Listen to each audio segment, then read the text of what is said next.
Berjumpa kembali dengan saya, Fajar Fedensyah.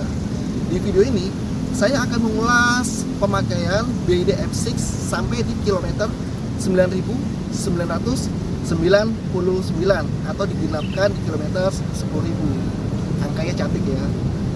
Dan di video ini, saya tidak akan mereview terlalu dalam karena sudah banyak reviewer yang sudah mereviewnya.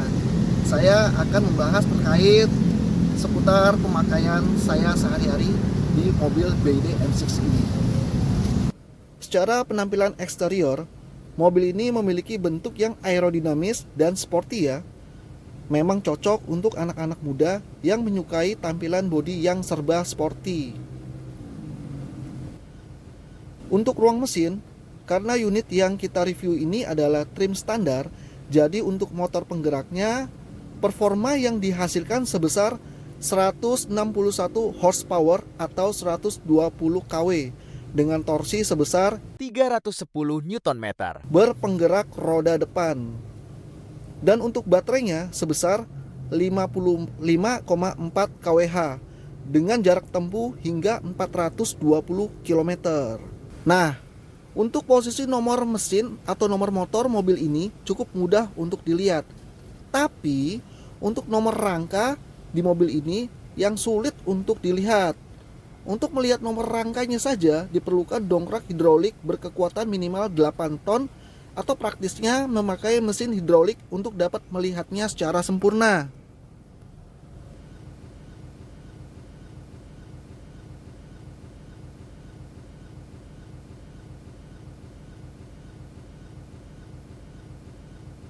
Terkait performa di mobil ini, saya tidak ada keluhan sama sekali karena performa di mobil ini beneran mantap dan bisa diandalkan. Hanya saja untuk penempatan posisi nomor rangkanya aja yang sulit untuk dilihat tanpa menggunakan alat. Mudah-mudahan pihak BYD Indonesia kedepannya menempatkan posisi nomor rangka agar mudah dilihat ya, karena posisi nomor rangka sangat penting. Selain untuk validasi esek-esek perpajakan, penting juga untuk validasi terkait jual beli agar tidak ada unsur penipuan nomor rangka yang dilakukan oleh oknum nakal.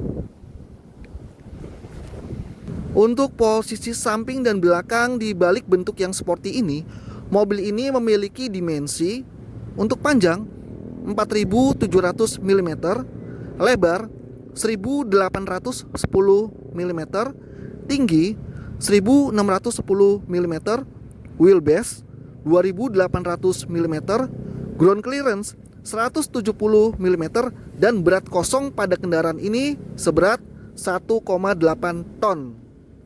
Dengan spesifikasi dimensinya saja, mobil ini besar ya, dan pastinya radius putar di mobil ini sangat lebar dan agak merepotkan saat kita mau berputar balik. Dengan bobot yang berat membuat mobil ini jadi stabil ngebut di jalan tol dan juga tidak mudah digoyangkan oleh mobil besar yang mendahului mobil kita di jalan tol. Tapi dengan bobot yang berat ini membuat mobil ini jadi sulit menggapai putaran mesin yang maksimal dan membuat baterainya juga agak boros jika diisi dengan muatan 7 penumpang. Dengan bobot 1,8 ton ini membuat kita jadi berpikir berkali-kali jika ingin mencuci mobil pakai hidrolik karena takut hidroliknya tidak kuat angkat beban mobil ini. Dengan bobot yang berat ini juga, kemungkinan sektor kaki-kaki di mobil ini akan cepat rusak juga ya. Untuk interior di mobil ini, selain tampilannya enak dilihat dan nyaman untuk dikendarai, ternyata ada kekurangannya juga ya, versi saya loh, sebagai pengguna sekaligus sebagai inspektor mobil bekas. Yang pertama, untuk rem, AC dan rack steer, hal ini kalian bisa lihat di video yang sudah saya upload terkait keluhan BYD M6 di servis pertamanya. Cek link video yang terlampir di video ini atau di deskripsi video saya ya. Kalian bisa lihat videonya sampai habis agar dapat memahaminya. Yang kedua, lampu rem belakang di mobil ini agak delay ya. Ketika kita Injak pedal rem. kemudian lampu rem belakang menyalanya agak telat. Untuk memperhatikan lampu belakang delay atau tidaknya, Kalian perhatikan kode dari tangan saya ini. Jika saya mengepal tangan saya seperti ini, berarti saya injak rem. Dan jika saya melepas kepalan tangan saya, berarti saya lepas remnya juga. Saya kepal tangan saya injak rem. Dan saya lepas kepalan tangan saya seperti ini, berarti saya lepas rem. Kalian perhatikan lampu belakang, apakah ada delay atau tidak ya.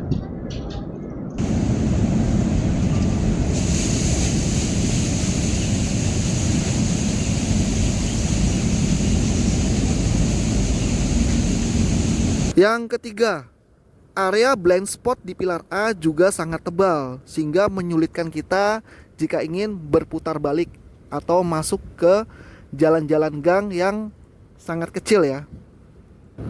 4. Untuk mobil di harga 400 jutaan, suara audionya terasa biasa saja ya. 5. Tutup charging di mobil ini bila mobil habis dicuci ataupun habis terkena hujan selalu kemasukan air. Untung ada tutup pelindung karet yang masih menahan port charging agar tidak kemasukan air. Terkait hal ini, selama pemakaian sampai dengan saat ini masih aman-aman aja sih.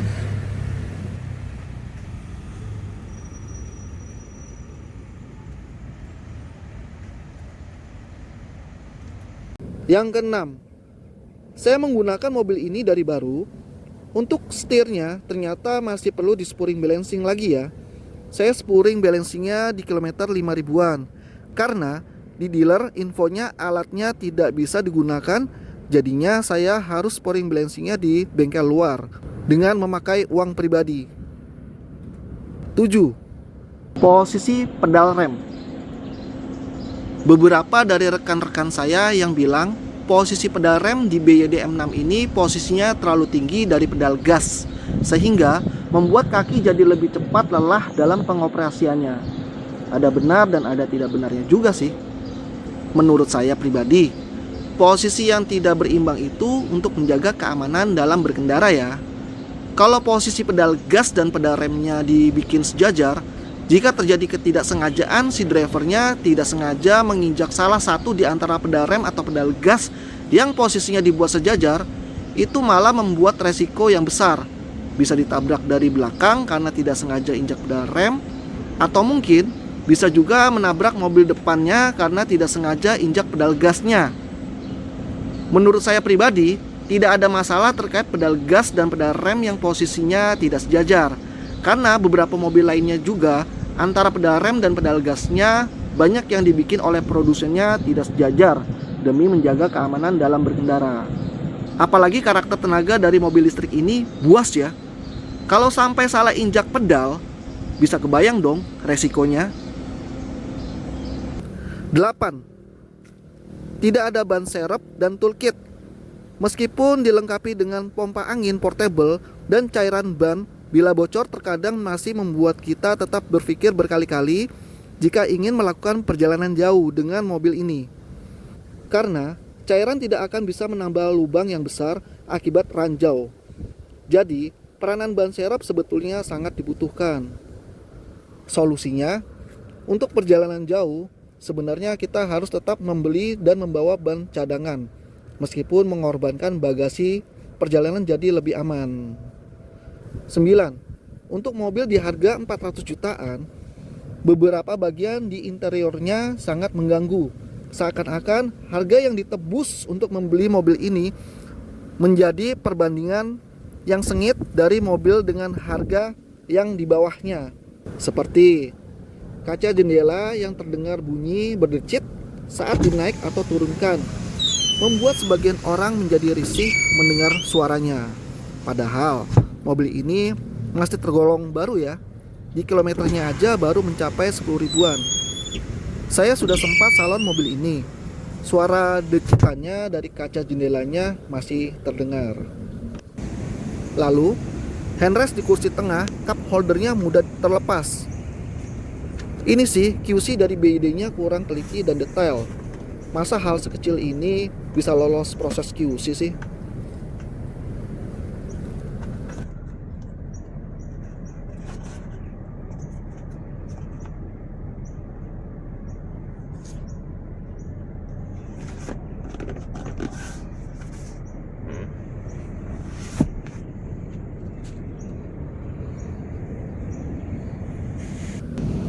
Lalu plastik penyambung setir finishingnya tidak rapih dan terkesan menggunakan material plastik yang murahan.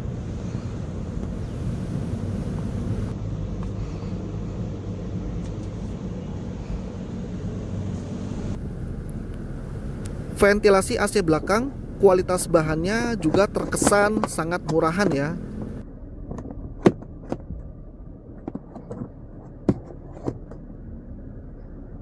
Bodi eksterior yang tebal hanya di sektor pintunya saja. Mungkin biar terkesan pintunya berat dan mewah ya. Untuk bagian bodi lainnya seperti quarter, fender, roof atau atap, dan kap mesin, kualitas ketebalannya biasa saja. Mungkin dibuat demikian oleh pihak BYD untuk mengejar bobot yang tidak terlalu berat agar dapat memperpanjang usia kaki-kaki dan juga untuk menghemat konsumsi listrik. Posisi duduk di mobil ini agak sempit ya. Postur tinggi saya 178 cm. Selain joknya yang agak kurang panjang, posisi duduknya juga agak sempit di kursi penumpang depan sebelah kursi driver. Itu karena dek mobil ini tinggi. Dek yang tinggi itu karena untuk menopang baterai yang berada di bawah kabin mobilnya. Jadi, mengorbankan kenyamanan dari kelegaan kabinnya. Karena aslinya BYD M6 ini adalah mobil yang berjenis internal combustion engine yang disulap atau dimodifikasi menjadi electric vehicle atau mobil listrik. Berbeda dengan mobil yang dari awalnya tercipta sebagai mobil listrik, terkait kelegaan kabinnya, kenyamanan, dan segala-galanya sudah didesain dan difikirkan oleh produsennya. Untung aja BYD M6 ini sudah dilengkapi dengan fitur tilt dan teleskopik di setirnya. Jadi saya bisa setting untuk penyesuaian duduk yang ideal di kursi drivernya. Ditambah kontur jok yang nyaman membuat duduk berlama-lama di mobil ini menjadi nyaman.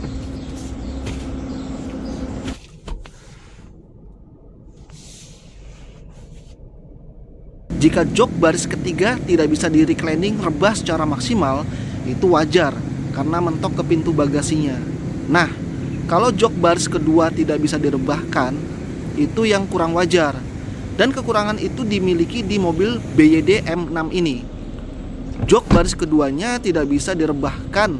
Hal itu membuat penumpang baris kedua tidak bisa mengatur posisi duduk yang pas, sehingga membuat penumpang baris kedua merasa kurang nyaman untuk menempuh perjalanan jauh. Di balik kekurangan ini, ada hal yang saya suka di mobil listrik ini, seperti pertama, biaya charge yang jauh lebih terjangkau dari kita isi BBM.